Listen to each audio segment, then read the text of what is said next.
ದೇರಳಕಟ್ಟೆ ಬೆಳ್ಮ ಗ್ರಾಮದ ಕಾರೆಕೆರೆ ಎಂಬಲ್ಲಿ ಮನೆಯ ಮೇಲೆ ಗುಡ್ಡ ಕುಸಿದು ಬಾಲಕಿಯೊಬ್ಬಳು ಮೃತಪಟ್ಟ ಘಟನೆಗೆ ಸಂಬಂಧಿಸಿದಂತೆ ದುರಂತ ನಡೆದ ಮನೆಗೆ ವಿಧಾನಸಭಾ ಅಧ್ಯಕ್ಷರಾದ ಯುಟಿ ಖಾದರ್ ಅವರು ಭೇಟಿ ನೀಡಿ ಪರಿಶೀಲನೆ ನಡೆಸಿ ಕುಟುಂಬಕ್ಕೆ ಸಾಂತ್ವನ ಹೇಳಿದ್ದಾರೆ। ಈ ಸಂದರ್ಭದಲ್ಲಿ ಮಾಧ್ಯಮದವರ ಜೊತೆ ಮಾತನಾಡಿದ ಅವರು ಕಾರೆಕೆರೆಯ ಈ ಪ್ರದೇಶದಲ್ಲಿ ತುಂಬಾ ಗಂಭೀರ ಪರಿಸ್ಥಿತಿ ಇದೆ।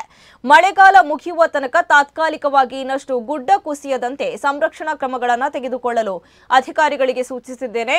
ಗುಡ್ಡ ಕುಸಿದ ಜಾಗದಲ್ಲೇ ಮನೆ ನಿರ್ಮಿಸಲು ಕಾನೂನಿನ ಅವಕಾಶವಿಲ್ಲ। ಪರ್ಯಾಯವಾಗಿ ಪ್ರಕೃತಿ ವಿಕೋಪದಡಿ ಅವಕಾಶಗಳ ಬಗೆಗೆ ಅಧಿಕಾರಿಗಳೊಂದಿಗೆ ಚರ್ಚಿಸಿದ್ದು ಅಲ್ಲದೆ ಮಾನವೀಯತೆ ದೃಷ್ಟಿಯಿಂದ ಇನ್ನಷ್ಟು ಅನುಕೂಲತೆ ಮತ್ತು ಅನುದಾನ ಒದಗಿಸಿಕೊಡುವಂತೆ ಮತ್ತೊಮ್ಮೆ ಕಂದಾಯ ಸಚಿವರು ಹಾಗೂ ಮುಖ್ಯಮಂತ್ರಿಯವರೊಂದಿಗೆ ಚರ್ಚಿಸುತ್ತೇನೆ ಎಂದಿದ್ದಾರೆ। ಬಳಿಕ ಮಂಜುನಾಡಿ ಗ್ರಾಮದ ಮೊಂಟೆಪದವು ಕೊಪ್ಪಳ ಪ್ರದೇಶದಲ್ಲಿ ಗುಡ್ಡದೊಂದಿಗೆ ಮನೆ ಕುಸಿದು ನಡೆದ ದುರಂತದಲ್ಲಿ ಗಂಭೀರ ಗಾಯಗೊಂಡು ದೇರಳಕಟ್ಟೆ ಆಸ್ಪತ್ರೆಯಲ್ಲಿರುವ ಅಶ್ವಿನಿ ಹಾಗೂ ಕಾಂತಪ್ಪ ಪೂಜಾರಿ ಅವರ ಆರೋಗ್ಯವನ್ನು ವಿಚಾರಿಸಿದ್ದಾರೆ।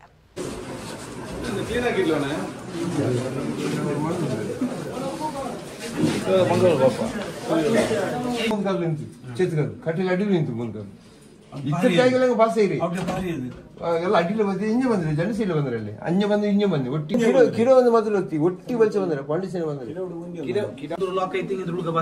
ಕಟ್ಟಿಲ್ಲ ಅವಡಿ ನಿಂತು ಸರ್ ಮೊದಲು ಅರ್ಗಲಿಂದ ಕಟ್ಟಿಲ್ಲ ಊಂಜ ಬಂದ್ರೆ ಅಡ್ಡಿ ಪಾಂಡಿಚೇರಿ ಅಡಿ ಓಡಿ ಬಂದ್ರೆ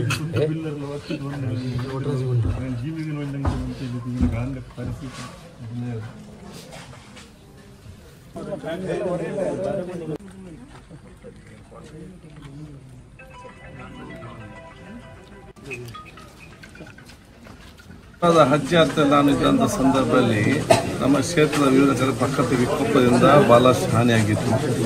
ಅದರಲ್ಲಿ ಹೆಚ್ಚು ಹಾನಿಯಾದ ಒಂದು ಮೊಂಟೆಪದ ಮಂಜನಾಡಿಯ ಮೊಂಟೆಪದನಲ್ಲಿ ಅಲ್ಲಿ ಬಹುಶಃ ಆ ಮನೆಯಿಂದ 3 ಜನ ನಾವು ಕಲ್ಕೊಂಡಿದ್ದೆವು।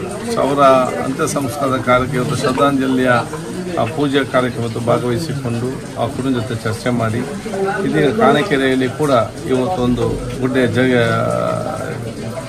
ಗುಡ್ಡ ಮನೆಯ ಪಕ್ಕದ ಗುಡ್ಡ ಜರಿದು ಬಿದ್ದು ನೌಶಾದ್ ಮಗಳು ಇವತ್ತು ಆ ಒಂದು ಸಹೋದರಿ ಇವತ್ತು ತೀರಿ ಹೋಗಿದ್ದಾರೆ।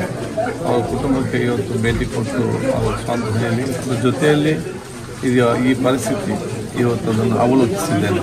ಬಹುಶಃ ಅತ್ಯಂತ ಗಂಭೀರವಾದ ವಿಚಾರ ಹೇಗೆ ಆಯ್ತಂತೆ ನಮ್ಗೆ ಕೂಡ ಅದನ್ನು ಕಂಡಿಲಿಕ್ಕೆ ಆಗದಂಥ ಪರಿಸ್ಥಿತಿ ಇದೆ।